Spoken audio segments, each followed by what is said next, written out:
Quand cela arrivera-t-il et quel sera le signe de ton avènement et de la fin du monde?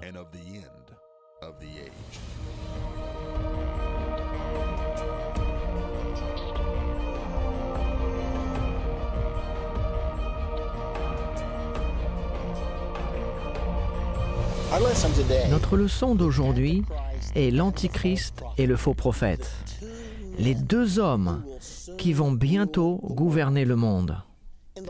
Dans la partie précédente de Comprendre la fin des temps, nous avons appris la renaissance du Saint-Empire romain.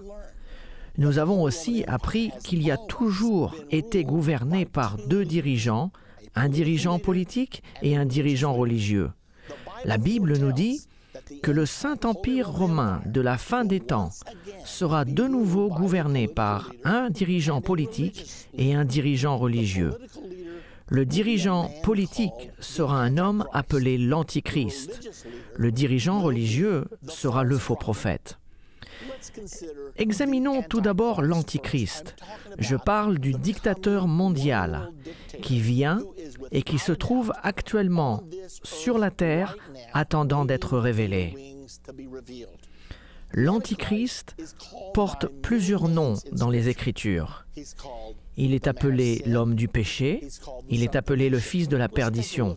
Regardons cette écriture dans 2 Thessaloniciens au chapitre 2 et au versets 3 et 4. « Que personne ne vous séduise d'aucune manière, car il faut que l'apostasie soit arrivée auparavant, en parlant de la deuxième venue de Christ, et qu'on ait vu paraître l'homme du péché, le fils de la perdition, l'adversaire qui s'élève au-dessus de tout ce qu'on appelle Dieu ou de ce qu'on adore. Il va jusqu'à s'asseoir dans le temple de Dieu, se proclamant lui-même Dieu. Le voici donc, portant ces deux noms, homme du péché, fils de la perdition. Cependant, il a aussi d'autres noms. 2 Thessaloniciens au chapitre 2 et au verset 8 nous dit « Et alors paraîtra l'impie, que le Seigneur Jésus détruira par le souffle de sa bouche. » Là, il parle de la deuxième venue. « Et qu'il écrasera par l'éclat de son avènement. » Donc dans ce passage et ailleurs, l'Antichrist est appelé cet impie. Et cet impie sera révélé. L'Antichrist est aussi connu comme la petite corne. Écoutez ce passage dans Daniel 7 au verset 8. « Je considérais les cornes, et voici une autre petite corne sortie du milieu d'elle. Et 3 des premières cornes furent arrachées devant cette corne. Et voici, elle avait des yeux comme des yeux d'homme et une bouche qui parlait avec arrogance. » Puis le verset 21 du chapitre 7 de Daniel continue en disant que la petite corne fera la guerre contre les saints jusqu'à l'arrivée de l'Ancien des jours. Ceci confirme absolument que l'Antichrist est la petite corne, car la Bible nous dit exactement ce qu'il va faire dans plusieurs autres passages. Et dans Apocalypse 13, au verset 4 et 5, l'Antichrist est mentionné comme la bête. « Et ils adorèrent le dragon, parce qu'il avait donné l'autorité à la bête. Ils adorèrent la bête en disant « Qui est semblable à la bête? Et qui peut combattre contre elle? » Et il lui fut donné une bouche qui proférait des paroles arrogantes et des blasphèmes. Et il lui fut donné le pouvoir d'agir pendant 42 mois. Nous avons étudié qu'une bête dans la prophétie biblique représente toujours un royaume ou une nation avec son chef d'État. C'est une chose importante à se rappeler, car parfois la bête indique le gouvernement mondial des derniers temps, et d'autres fois, lorsque nous parlons de la bête, nous parlons du dirigeant de ce gouvernement mondial, l'Antichrist lui-même. Mais le nom le plus commun pour ce dictateur mondial est l'Antichrist.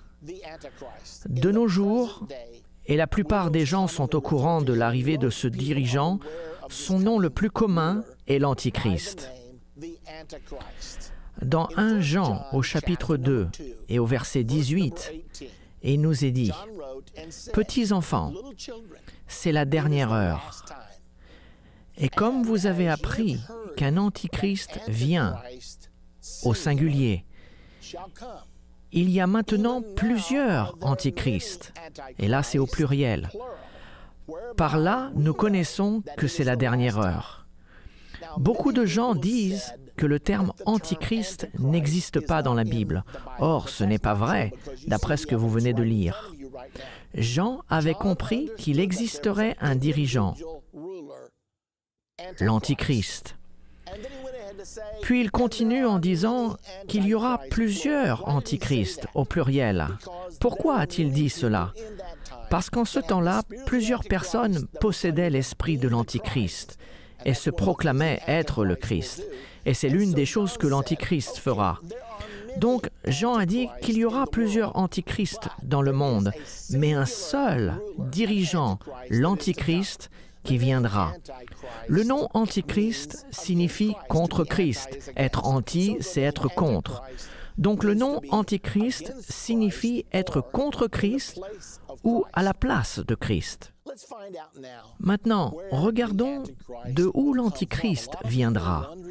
Beaucoup de gens se posent la question en ce moment, viendra-t-il d'un pays islamique? Viendra-t-il de l'Europe? Peut-être même venir de l'Amérique. La Bible nous dit de où viendra l'Antichrist. Dans Daniel, au chapitre 7 et au verset 8, nous lisons ceci. « Je considérais les cornes. » Et là, nous parlons des 10 cornes de la bête. Les 10 cornes représentant les 10 rois et ces 10 rois qui supporteront l'Antichrist. Donc, je considérais les cornes, et voici une autre petite corne sortie du milieu d'elle. Et 3 des premières cornes furent arrachées devant cette corne. Et voici, elle avait des yeux comme des yeux d'homme et une bouche qui parlait avec arrogance. Donc, nous savons que l'Antichrist surgira d'un royaume à 10 cornes ou d'une alliance de 10 rois. Dans nos leçons précédentes, nous avons déjà prouvé que ces cornes symbolisent des rois. Il nous est dit ceci dans le chapitre 7 de Daniel, « Il y aura donc 10 rois, et l'Antichrist surgira des 10 et arrachera 3 d'entre eux. » Nous savons donc que l'Antichrist surgira parmi 10 rois, mais qui sont ces 10 rois?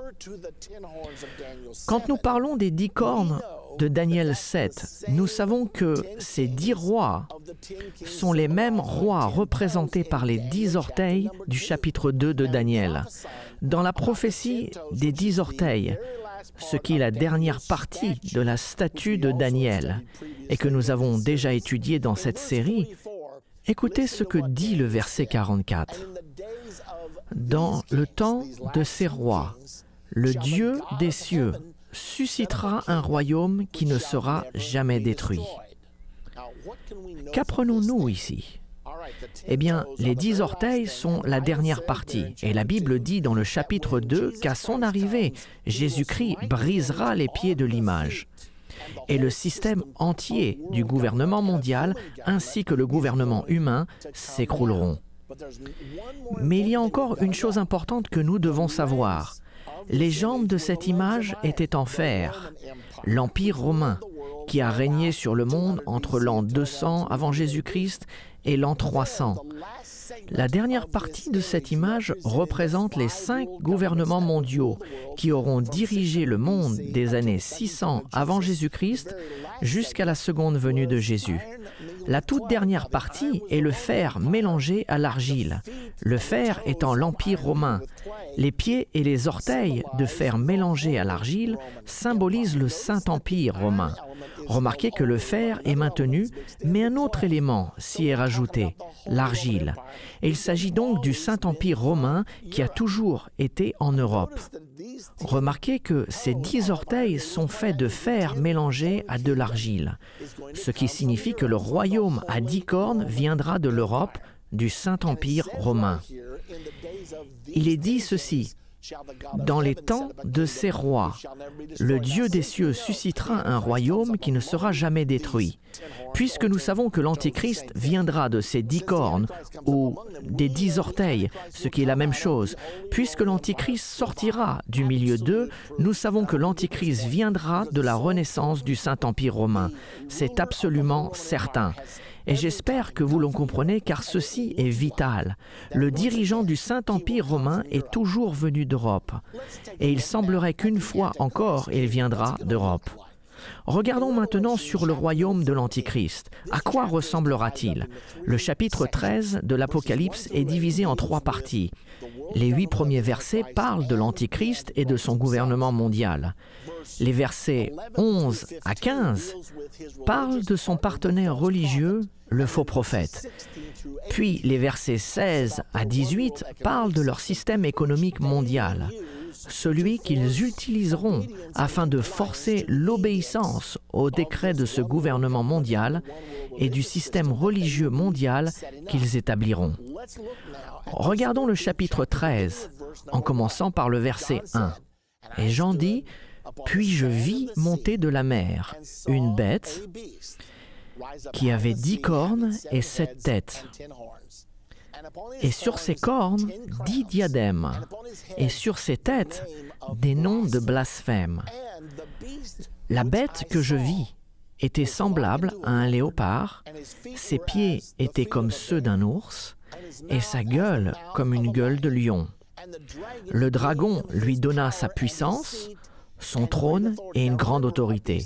Rappelez-vous, une bête symbolise un royaume ainsi que son chef d'État. Cette bête symbolise le gouvernement mondial des derniers temps ainsi que son dirigeant. Il sera composé de la plupart des nations sur cette terre aujourd'hui, y compris le nouveau Saint-Empire romain qui vient juste de renaître le 3 novembre 2009. Examinons une fois de plus cette bête. L'Alliance des 10 nations s'unira pour former ce système de gouvernement mondial. Souvenez-vous que la bête avait le corps d'un léopard, les pattes d'un ours, la gueule d'un lion et les 10 cornes du royaume à 10 cornes. Et toutes ces bêtes, qui étaient des royaumes individuels dans Daniel 7, sont maintenant regroupées en un seul royaume, le gouvernement mondial sous la bannière de la mondialisation. Il est important de réaliser que l'Antichrist va diriger ce gouvernement mondial.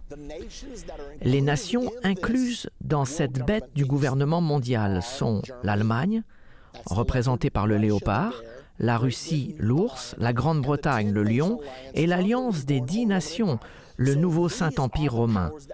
Nous sommes donc certains que ces puissances feront partie du gouvernement mondial de l'Antichrist.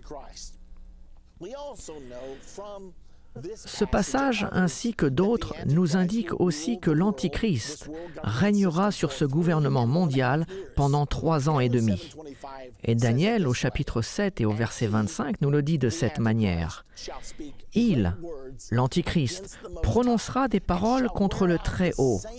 Il opprimera les saints du Très-Haut. » Cela veut dire qu'il persécutera les saints.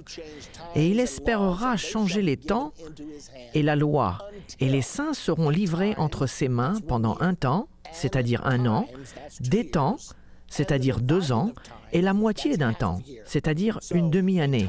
Donc un temps, des temps, et la moitié d'un temps correspond à 3 ans et demi. Nous le savons car dans Apocalypse 13, nous trouvons la même chose, mais dite différemment. Apocalypse 13 au verset 5 nous dit ceci. « Et il lui fut donné, le gouvernement mondial et l'Antichrist, une bouche qui profanait des paroles arrogantes et des blasphèmes, et lui fut donné le pouvoir d'agir pendant 42 mois. » Et bien sûr, 42 mois sont un temps, des temps et la moitié d'un temps, ou 3 ans et demi. Nous aimerions tous savoir l'identité de l'Antichrist et le jour viendra où cela sera possible. Cependant, en étudiant ces 3 livres de la Bible, Daniel, Apocalypse et 2 Thessaloniciens, de ces 3 livres, nous avons 53 prophéties spécifiques sur l'Antichrist. J'étais étonné de réaliser combien nous en avions. Maintenant, cet homme, l'Antichrist, est sans aucun doute vivant sur terre aujourd'hui. Toutes les prophéties qui concernent son règne se réalisent en ce moment. Donc apprenons un peu plus au sujet de l'Antichrist. C'est un sujet très débattu. Certains pensent que l'Antichrist pourrait être un système et non une personne. Regardons ce que nous dit la Bible. Dans Daniel 7, au verset 24 et 25, il nous est dit que 10 rois s'élèveront. Et bien sûr, les rois sont des hommes, n'est-ce pas? Puis un autre roi s'élèvera parmi ces 10 et abaissera 3 d'entre eux. Et comme il est un roi, il est évident que ce soit un homme.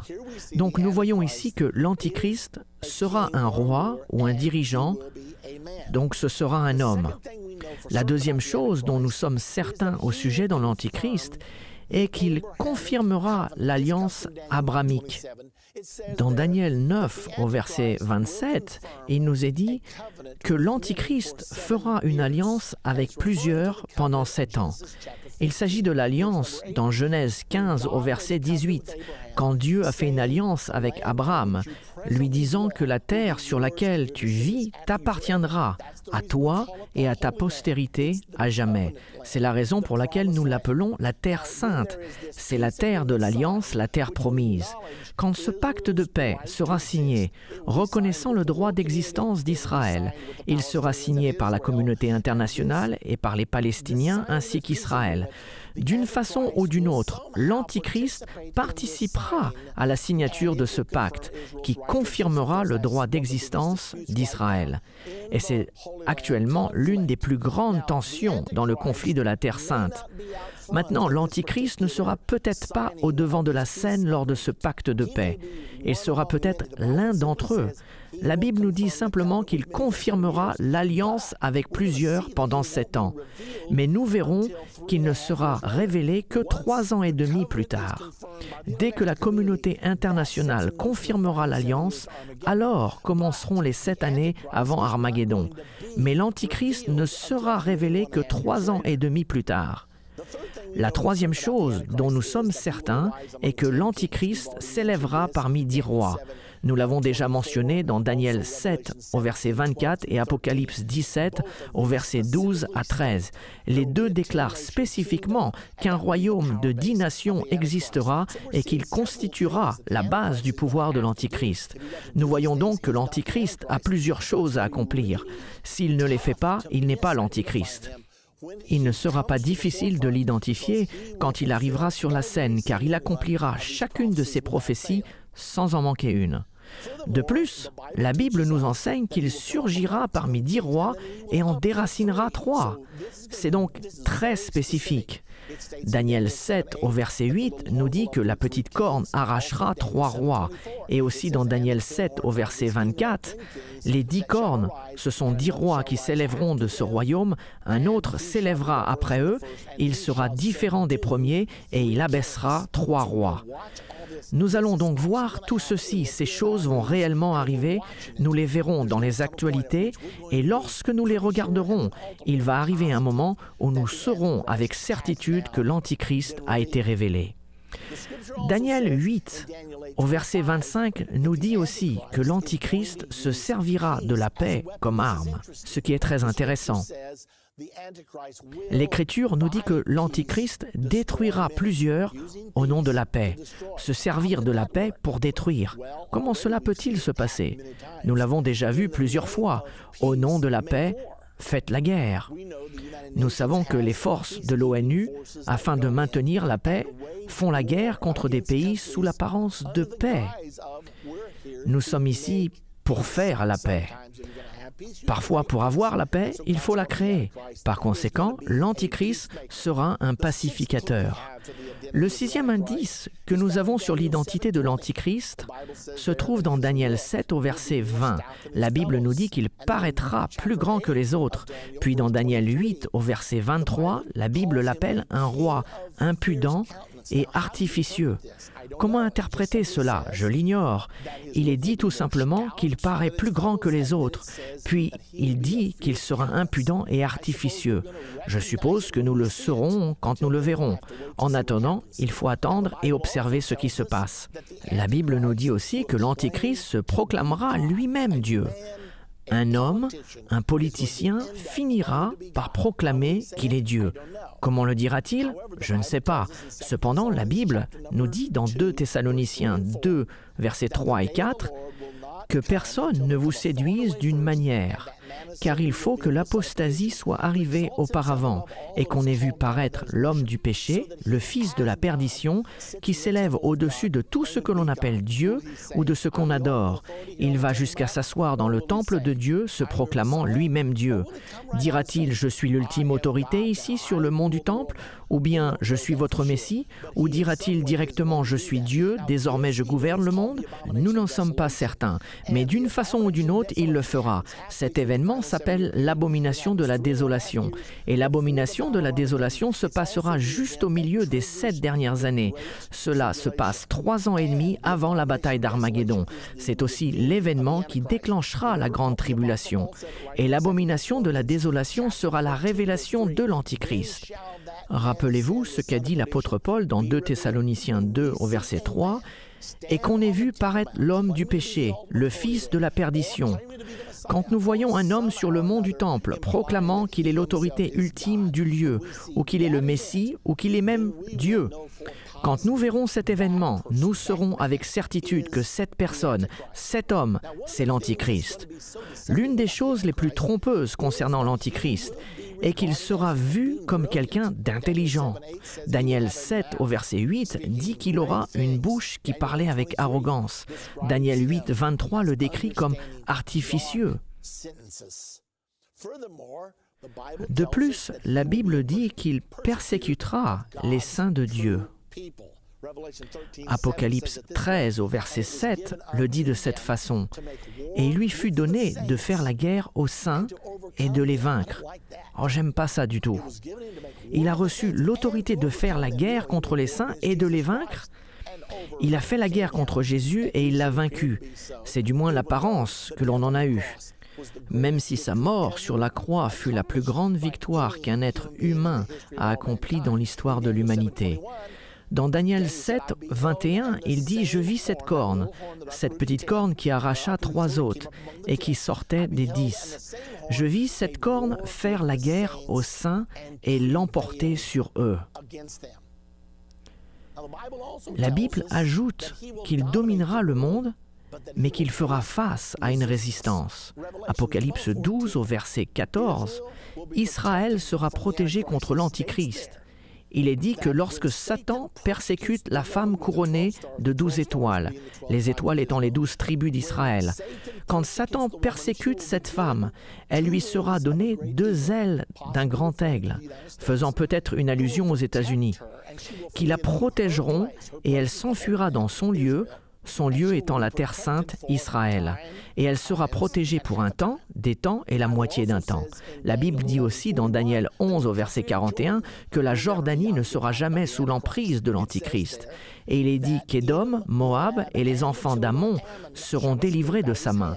Édom est le sud de la Jordanie, les montagnes de Moab sont en Jordanie, et Ammon et Tamam en Jordanie. Donc la Jordanie ne tombera jamais sous la main de l'Antichrist. La raison pour laquelle nous mentionnons cela est que certaines personnes pensent que l'Antichrist contrôlera le monde entier. Il dominera sur le monde, mais ne contrôlera pas chaque endroit du monde. Daniel 11, 44 déclare que durant les 3 dernières années et demie, il nous est dit « Des nouvelles de l'Orient » et du septentrion viendront l'effrayer. Et il partira avec une grande fureur pour détruire et exterminer des multitudes. Donc, il aura de l'opposition même durant les 3 dernières années et demie. Ceci nous montre tout simplement qu'il aura une puissance, qu'il dominera le monde, mais qu'il n'aura pas le contrôle absolu. Le 11e indice que nous avons est qu'il honorera le Dieu des forces, ce qui nous est dit dans Daniel 11, 38. Et dans Daniel 11, 31, il nous est dit « Des troupes se présenteront sur ses ordres ». Le contrôle des armes sera sans doute l'un de ses objectifs principaux, tout comme l'est celui de l'ONU. Nous avons tous entendu « Que la force soit avec toi ». La Bible nous dit aussi que l'Antichrist sera un grand adepte du changement. Daniel 7 au verset 25 dit « Il prononcera des paroles contre le Très-Haut, il opprimera les saints du Très-Haut et il espérera changer les temps et la loi. Le message de l'Antichrist sera le changement, le changement, le changement. Tout doit changer. » Nous avons dévoilé les 12 indices concernant l'identité de l'Antichrist. Dans la prochaine partie de la fin de l'ère, nous terminerons nos indices sur l'Antichrist et nous identifierons avec certitude le faux prophète, le dirigeant religieux. Donc ne le ratez pas. Nous continuons notre étude au sujet de l'Antichrist et du faux prophète, le dirigeant politique et le dirigeant religieux dont la Bible nous dit spécifiquement qu'ils dirigeront le monde pendant le gouvernement mondial de la fin des temps. Le dirigeant politique sera l'Antichrist, le dirigeant religieux, le faux prophète. Dans notre dernière partie, nous avons parlé de 12 indices précis qui nous sont donnés dans la Bible afin de pouvoir identifier l'Antichrist. Regardons maintenant l'indice numéro 13. Celui-ci est intéressant. L'indice numéro 13 dans Daniel au chapitre 11 et au verset 37 nous dit ceci. « Il, l'Antichrist, n'aura égard ni au Dieu de ses pères, ni à la divinité qui est l'objet du désir des femmes. Il n'aura égard à aucun Dieu, car il se glorifiera au-dessus de tous. » Il sera un dirigeant très égoïste. Mais la phrase clé est celle-ci. Il n'aura aucun égard au désir des femmes. Beaucoup de personnes ont immédiatement fait la conclusion que cela veut dire qu'il sera homosexuel. Eh bien, ça peut signifier cela, mais d'un autre côté, peut-être pas. Quel est le désir traditionnel des femmes dans la Bible? Si vous étudiez au travers de la Bible, c'est toujours le désir des femmes d'avoir des enfants. Avez-vous déjà été autour d'une femme qui a le désir ardent d'avoir un enfant? Elle peut vous rendre fou. Et dans la Bible, nous avons plusieurs exemples de femmes qui ont prié pour avoir un enfant. Elles ont aspiré à avoir un enfant. Nous savons que l'une des plus grandes parties sur l'agenda du gouvernement mondial est de contrôler la population. Nous savons qu'en Chine, ils ont une politique de l'enfant unique. Vous n'êtes pas autorisé à avoir plus d'un enfant. Il se peut que l'Antichrist fasse de cette loi d'enfant unique une loi mondiale.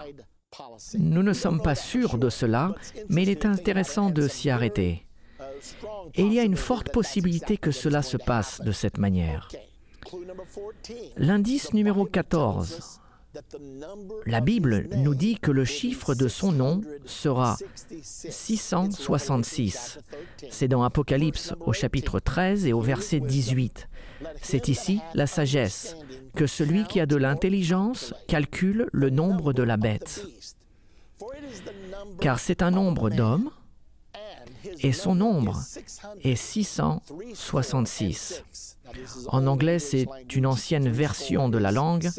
En anglais, la dizaine 60 est appelée threescore, donc 666. Nous ne pensons pas qu'ils appliqueront un 666 sur votre main ou sur votre front, car l'Écriture dit que celui qui a l'intelligence compte ou calcule le nombre de la bête. Apocalypse 15 au verset 2 nous dit « Ce sera le nombre de son nom ». Nous en parlerons davantage durant notre leçon dédiée exclusivement à la marque de la bête. Néanmoins, ce sera l'un des facteurs clés pour reconnaître l'Antichrist. Le nombre de son nom sera égal, d'une certaine façon, à 666. Une autre chose qui sera exceptionnelle au sujet de ce dictateur mondial, appelé l'Antichrist, c'est qu'il sera promu par un partenaire religieux. Le dirigeant religieux le plus puissant sur Terre le soutiendra et influencera le monde à le suivre. Cette personne s'appellera le faux prophète. Ainsi, nous avons l'Antichrist et le faux prophète. C'est exactement ce qui va se passer lorsque l'Antichrist viendra au pouvoir. Il aura l'appui de ce dirigeant religieux. Maintenant, l'Antichrist arrive. Il sera bientôt révélé. Sans aucun doute, il est quelque part sur Terre actuellement. Nous pouvons être parmi ceux qui comprennent les prophéties, les signes des temps. Nous pourrons savoir quand il se révélera. Il y aura des gens qui sauront exactement qui il est. Maintenant, alors que nous continuons, nous allons regarder sur le faux prophète. Souvenez-vous que je vous ai dit précédemment que l'Antichrist est dévoilé dans Apocalypse 13 au verset 1 à 8. Dans les versets 11 à 15, nous regardons le partenaire religieux de ce dictateur mondial et qui dans la Bible est appelé le faux prophète. Le faux prophète sera le dirigeant religieux le plus célèbre et le plus aimé de la planète. Il utilisera son influence religieuse pour dire aux gens que ce gouvernement mondial est bon, que ce nouvel ordre mondial est bien. Il dira que cet homme, ce dictateur mondial, est un merveilleux cadeau de Dieu. Il ne l'appellera pas l'Antichrist, il ne l'appellera pas la bête, il ne l'appellera pas l'homme du péché ni le fils de la perdition. Il l'élèvera, l'exaltera et influencera le monde à le suivre. Donc, Apocalypse 13 au verset 11 nous dit « Puis je vis monter de la terre une autre bête qui avait 2 cornes. Maintenant, cette autre bête avait 7 têtes et 10 cornes. Cette bête-là a 2 cornes semblables à celles d'un agneau et qui parlait comme un dragon. » Quel paradoxe nous avons ici! Car dans la Bible, habituellement, quand nous pensons agneau, nous pensons bien. Jésus-Christ lui-même était appelé l'agneau de Dieu qui a ôté les péchés du monde. Cependant, cette deuxième bête ressemble à un agneau, mais l'apparence peut être trompeuse. Elle ressemble à un agneau, mais elle parle comme un dragon. Donc, qui est le dragon dans la Bible?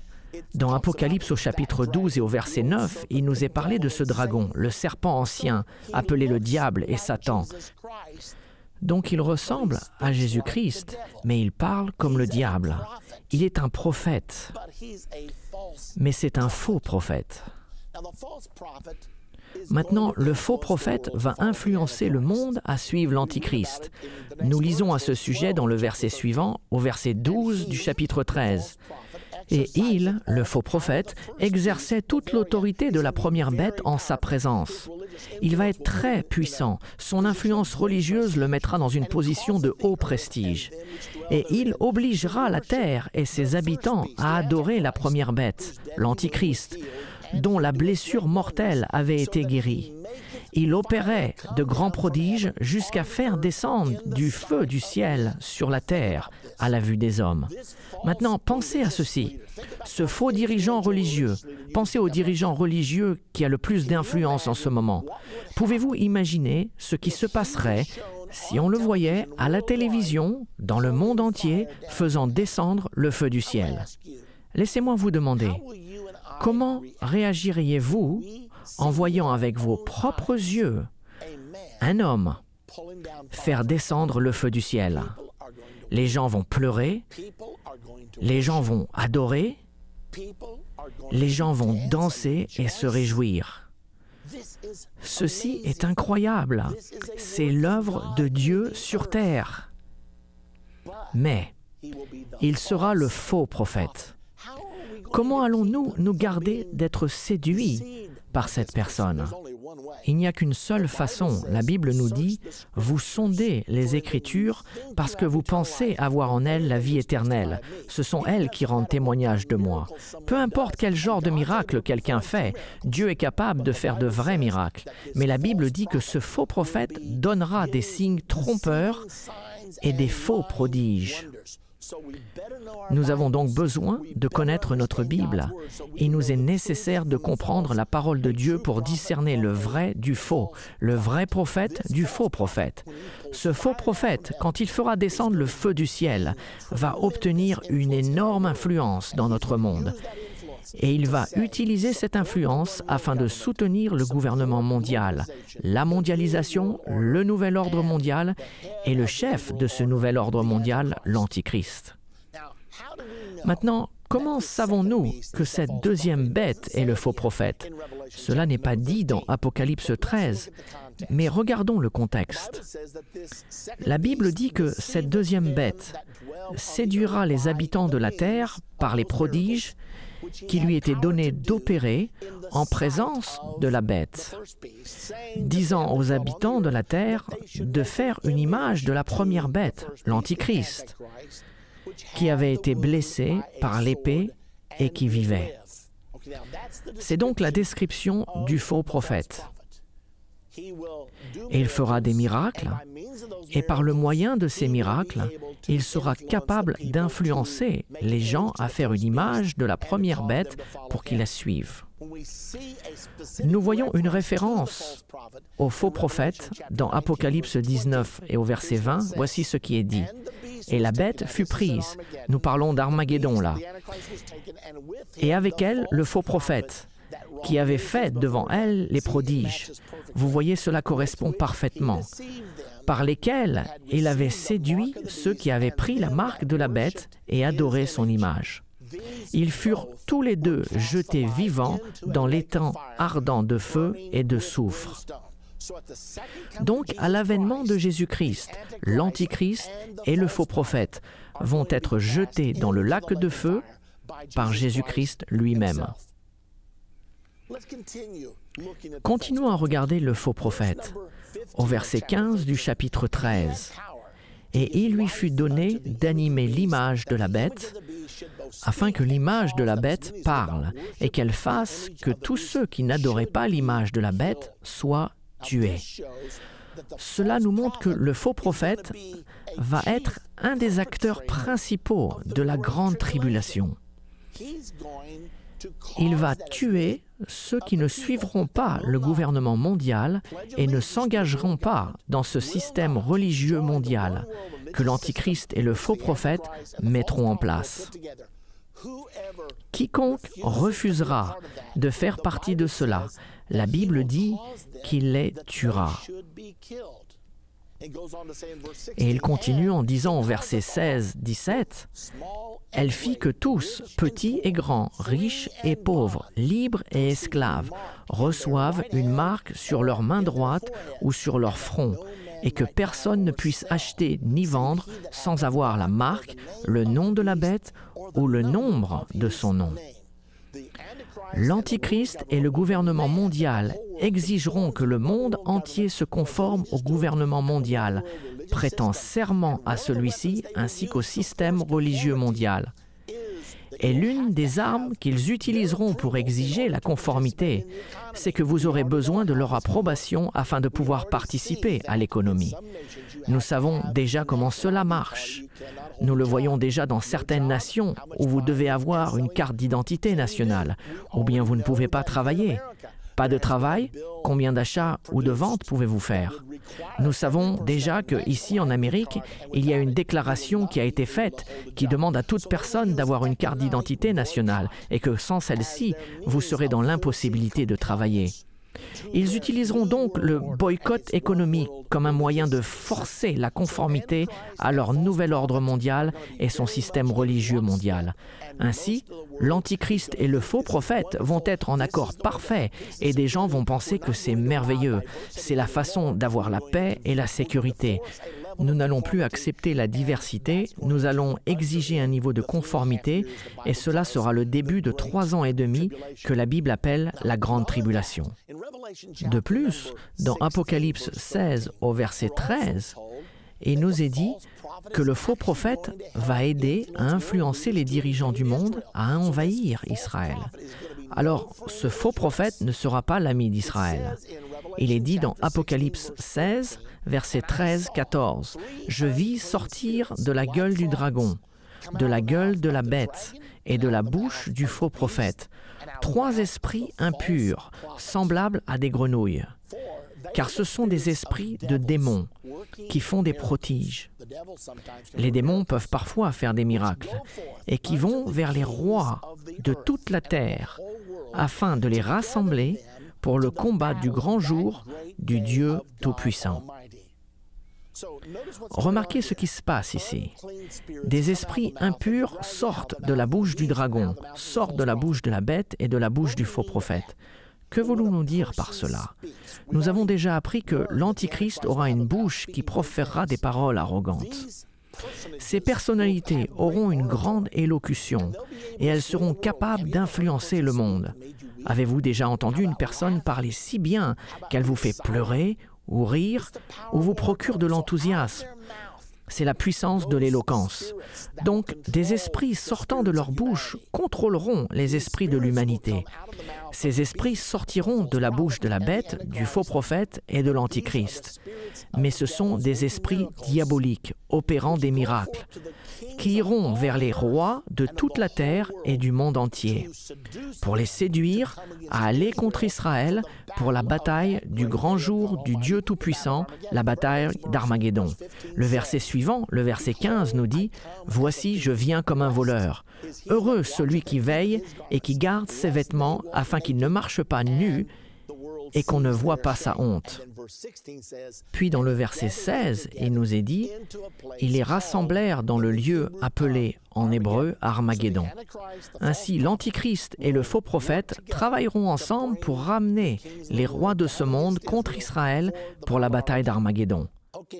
Donc, récapitulons certaines choses qui sont cruciales pour que nous comprenions ce qui est devant nous et tout ce que je vous dis va se produire. Vous allez voir ces choses se passer dans les prochaines années. Je ne peux pas vous dire dans combien d'années exactement, mais cela se prépare en ce moment. Souvenez-vous que le Saint-Empire romain a toujours eu deux dirigeants. Un dirigeant politique venant de l'Europe et un dirigeant spirituel venant de Rome. À chaque fois, le dirigeant spirituel est venu de Rome. Tout cela a commencé en l'an 800 quand le pape Léon III a placé une couronne sur la tête de Charlemagne, Charles le Grand d'Allemagne, le prononçant l'empereur du Saint-Empire romain. Le pape a toujours été le dirigeant spirituel du Saint-Empire romain. Maintenant, le Saint-Empire romain de la fin des temps va être le même. Le dirigeant politique sera l'Antichrist et le dirigeant spirituel sera le faux prophète. Celui qui sera le pape à l'heure de l'Antichrist sera le faux prophète. Avant que vous vous fâchiez sur moi d'avoir dit cela, est-ce que vous réalisez que même les prophéties catholiques prévoient qu'un pape maléfique viendra et qu'il sera le dernier des papes? J'ai parlé avec beaucoup de mes amis catholiques. J'avais entendu que cela était vrai, mais je ne pouvais pas le croire. Je me suis donc assis avec certains de mes amis catholiques et j'ai demandé « Avez-vous déjà été enseigné qu'il y aurait un pape maléfique qui viendrait ?» Et le premier à qui j'ai demandé m'a répondu « Oh oui, les religieuses me l'ont enseigné au collège catholique. » Depuis ce temps-là, j'ai étudié plusieurs de leurs livres prophétiques et il y a beaucoup de catholiques qui croient fermement qu'un pape maléfique viendra. Alors, lorsque nous parlons du dernier pape, le pape qui sera au pouvoir à l'heure de l'Antichrist, sera le faux prophète.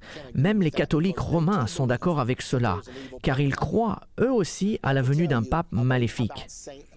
Laissez-moi vous parler au sujet du saint Malachie.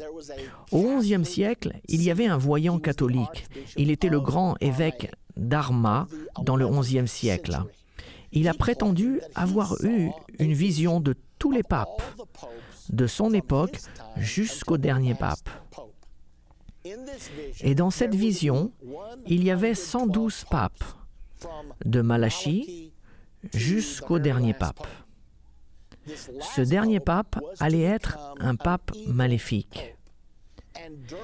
Et durant le règne de ce dernier pape, Rome allait être détruite. C'est ce que Malachie a dit. Il a écrit tout cela dans un livre. Il est resté dans les archives du Vatican pendant à peu près 400 ans. Il n'y avait pas de presse à imprimer à l'époque, c'était trop cher à reproduire, personne ne savait s'il devait le croire ou pas. Et lorsque la presse à imprimer a été inventée, ils ont imprimé des copies de ce livre et ont commencé à les publier. Et même avec cela, il n'y avait pas un très grand impact. Cependant, lorsqu'on s'est approché du 112e pape, plus de copies ont commencé à être imprimées et le peuple a commencé à étudier. Et si Malachie avait raison? Et s'il y avait 112 papes? Et à ce moment-là, ils étaient au 110e, qui était le pape Jean-Paul II.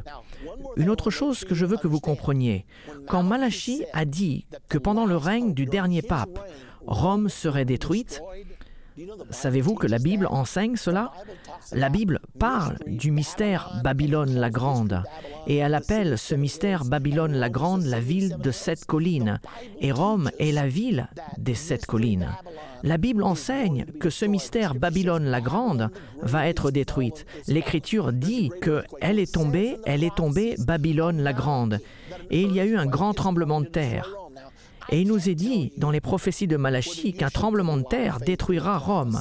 Je ne peux pas vous dire si vous devez ou pas mettre votre foi dans les prophéties de Malachie, mais il est intéressant de voir comment elles coïncident avec les prophéties de la Bible. Donc, lorsque le 110e pape, le pape Jean-Paul II, était sur son lit de mort, beaucoup de gens sont devenus très concernés au sujet des prophéties de Malachie. Et non seulement la prophétie nous dit combien de papes il y aura, mais en plus, elle nous donne un indice d'identification concernant chaque pape.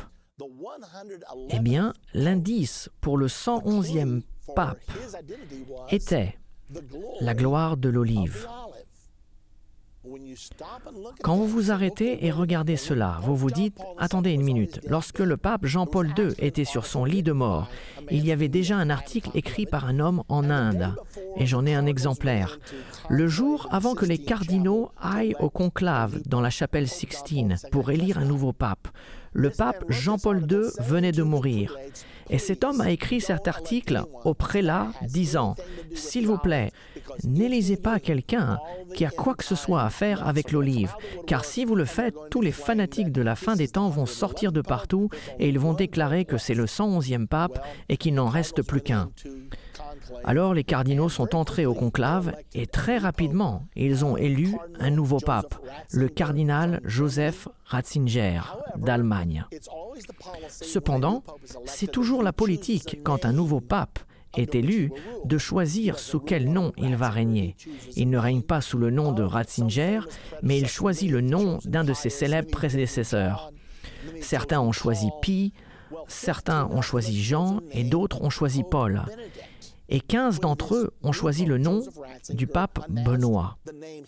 Et lorsque ce nouveau pape, Joseph Ratzinger, a annoncé le nom qu'il avait choisi pour sa papauté, il a choisi pape Benoît XVI. Tout le monde s'est demandé pourquoi pape Benoît XVI. Beaucoup de gens ont pensé à de nombreuses raisons. Mais lorsque vous retournez à Benoît Ier, celui qui a rendu le nom Benoît célèbre, il était le saint patron de l'Europe. Non seulement cela, il était aussi devenu le père de l'ordre bénédictin. Maintenant, l'ordre bénédictin a un symbole. Il y a un groupe particulier appelé les Olivétains. Et ce groupe a un symbole. Ces bénédictins ont un symbole. Qu'est-ce que c'est? L'olive. Attendez une minute. Le symbole donné au XIe siècle était la gloire de l'olive pour identifier l'avant-dernier pape. Nous devons donc nous demander, le prochain pape pourrait-il être le dernier pape? L'indice donné par Malachie était que le dernier pape serait Pierre le Romain. Voici l'indice. Que signifie-t-il? Qui sait? Jusqu'à présent, aucun pape, depuis le début, n'a osé prendre le nom de Pierre, car les catholiques croient que le premier pape était Pierre. Et ils le portent avec un tel respect qu'aucun pape n'a jamais osé prendre ce nom pour lui-même. Mais ce dernier pape, pourrait-il décider qu'il est temps d'avoir le pape Pierre II? Je ne sais pas. Mais de toute façon, l'indice est donné, Pierre le Romain. La prophétie de Malachie, je n'en suis pas sûr, elle n'est pas aussi sûre que la Bible, alors je ne peux pas vous l'affirmer. Tout ce que je peux vous dire, c'est ce qu'il a dit et ce que la Bible dit. Il semblerait que tout se met en place en ce moment. Il ne reste plus qu'à attendre et à voir. En conclusion, Apocalypse 19, versets 19 et 20, nous dit que Jésus-Christ détruira l'Antichrist et le faux prophète lors de son retour. Et nous est dit, « Et je vis la bête, les rois de la terre et leur armée rassemblés pour faire la guerre à celui qui était assis sur le cheval et à son armée. Et la bête fut prise, et avec elle le faux prophète, qui avait fait devant elle les prodiges par lesquels ils avaient séduit ceux qui avaient pris la marque de la bête et adoré son image. Ils furent tous les deux jetés vivants dans l'étang ardent de feu et de soufre. » Donc nous voyons par cette écriture que Jésus-Christ, lors de son retour, se battra contre l'Antichrist et le faux prophète. Le dirigeant politique du monde et le dirigeant spirituel du monde, il les jettera tous les deux dans le lac de feu. Et c'est alors que nous allons couronner Jésus-Christ, le roi des rois et le Seigneur des seigneurs. Cela sera le début de son royaume. Maintenant, ces deux dirigeants, l'Antichrist et le faux prophète, que nous avons étudiés, j'en suis sûr qu'ils sont tous les deux sur la terre aujourd'hui.